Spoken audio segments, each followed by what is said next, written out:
بسم اللہ الرحمن الرحیم۔ السلام علیکم ناظرین،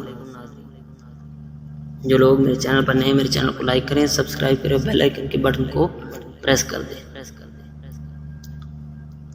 جب بدست جنگ میں بری طرح شکست کھائی تو چاروں طرف سے گھیر لیا اور سینکڑوں کی تلواریں بھی بیک وقت چمکنے لگیں، نیزے آپس میں ٹکرانے لگے اور دشمن بڑھ بڑھ کر امام علی مقام پر وار کرنے لگے۔ حضرت امام حسین اپنے جوہر دکھا رہے تھے اور جس طرح حملہ کرتے صفوں کی صفیں الٹا دیتے اور دشمنوں کے سروں کو اس طرح اڑاتے جیسے باد خزاں کے چونکے درختوں سے پتے گراتے ہیں۔ ابن سعد کو جب اس طرح بھی کامیابی نہ ملی، اس نے حکم دیا کہ چاروں طرف سے تیروں کا مینہ برسایا جائے اور جب خوب زخمی ہو جائیں تب نیزے سے حملہ کیا جائے۔ تیر اندازوں نے آپ کو گھیر لیا اور بیک وقت ہزاروں تیر کمانوں سے چھوٹنے لگے اور تیروں کی بارش شروع ہو گئی۔ آپ کا گھوڑا اس قدر زخمی ہو گیا کہ اس میں کام کی طاقت نہ رہی۔ مجبوراً امام علی مقام کو ایک جگہ ٹھہرنا پڑا۔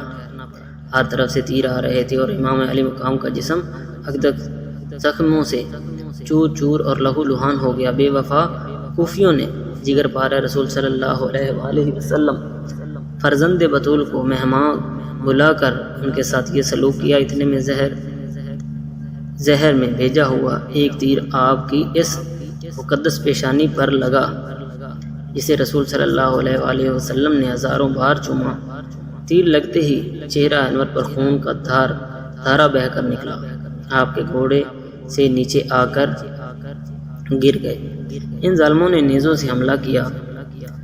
سنان بن ابی عمرو بن انس مخفی نے ایک ایسا نیزہ مارا جو تن اقدس سے پار ہو گیا، اور اس طرح جب امام علی مقام شہید ہوئے تو آپ کے بدن مبارک پہ نیزے کے 33 اور تلوار کے 34 زخم تھے۔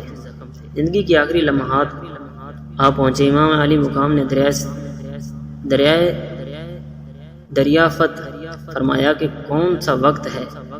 جواب ملا، نماز کا وقت ہے۔ فرمایا مجھے اپنے مولا کے حضور آخری سجدہ کر لینے دو۔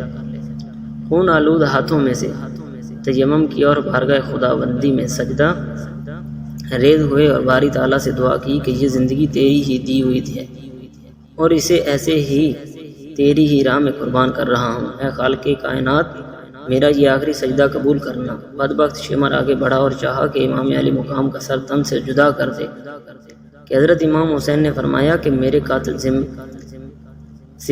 ذرا مجھے اپنا سینہ تو دکھا، کیونکہ نانا جان صلی اللہ علیہ وآلہ وسلم نے مجھے جہنمی کی نشانی بتائی ہے۔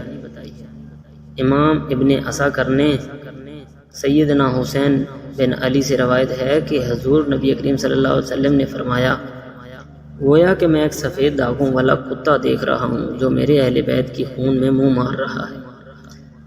محمد بن عمرو حسین بیان فرماتے ہیں کہ ہم سیدنا امام حسین کے ساتھ کربلا کے دریا پہ موجود تھے تو آپ نے شمر کی طرف دیکھا تو فرمایا، اللہ اور اس کے رسول صلی اللہ علیہ وآلہ وسلم نے سچ فرمایا۔ رسول اللہ صلی اللہ علیہ وآلہ وسلم نے فرمایا کہ گویا کہ میں ایک سفید داغوں والا کتا دیکھ رہا ہوں جو میرے اہل بیت کے خون میں منہ مار رہا ہے۔ چنانچہ آپ نے نشانی دیکھ کر فرمایا، ہاں یہ بدبختی تیرے ہی مقدر میں ہے۔ وہ بدبخت آگے بڑھا اور سر اقدس کو تن سے جدا کر دیا۔ ادھر روح فقس انصری سے پرواز کر گئی، ادھر ندا آئی، اے اطمینان پا جانے والے نفس، تو اپنے رب کی طرف اور اس طرح لوٹ کہ وہ اس کی رضا کا طالب ہو اور اس کی رضا کا مطلوب ہو، گویا اس کی رضا تیرا مطلوب ہو اور تیری رضا اس کی مطلوب۔ حسین میں تجھ سے راضی ہو گیا، اے روح حسینی میرے پاس لوٹا، جنت کے دروازے کھلے ہیں اور وہ غلمان تیرے منتظر ہیں، قدسیان و ملک تیرے انتظار میں ہیں۔ اس قدر ظلم ڈھانے کے بعد بھی یزیدیوں کا جذبہ بغض و عناد ختم نہ ہوا، بلکہ انہوں نے امام علی مقام کے جسم اطہر کو گھوڑوں کی ٹاپوں سے پامال کیا، پھر خیمے کی طرف بڑھے، تمام اسباب اور سامان لوٹ لیا اور پردہ نشین خواتین کا بھی خیال نہ کیا۔ خیموں کو بھی آگ لگانے لگے اور حد یہ کہ امام علی مقام کا جسم اقدس سے کپڑے بھی اتار لیے۔ آپ کا جبہ جو کہ خرم عصری کا تھا وہ قیس بن محمد اشس نے تن بے سر سے اتار لیا۔ بحر بن کعب نے پاجامہ لیا۔ اسود بن خالد نے نعلین اتار لیے۔ عمر بن یزید نے امامہ مبارک اتار لیا۔ یزید بن شبل نے چادر لے لی۔ سمسان بن انس مخفی نے زرہ اور انگوٹھی اتار لی۔ بنی نحش کے ایک شخص نے تلوار لے لی جو بعد میں حبیب بن بدیل کے خاندان میں آ گئی۔ حضرت امام حسین کو شہید کرنے کے بعد شمر نے حضرت زین العابدین کو قتل کرنے کا ارادہ کیا جو ابھی 11 یا 13 سال کے تھے اور بیمار بھی تھے، مگر حمید بن مسلم نے جو شمر کے ساتھیوں میں سے تھا اس نے شمر کو روک دیا۔ پھر عمر بن سعد خیموں میں آ گیا اور اس نے کہا کہ خبردار کوئی ان عورتوں کے قریب نہ آئے اور نہ کوئی اس لڑکے کو قتل کرے، اور جس نے اس کے مال میں سے جو چیز لی ہے وہ واپس کر دے۔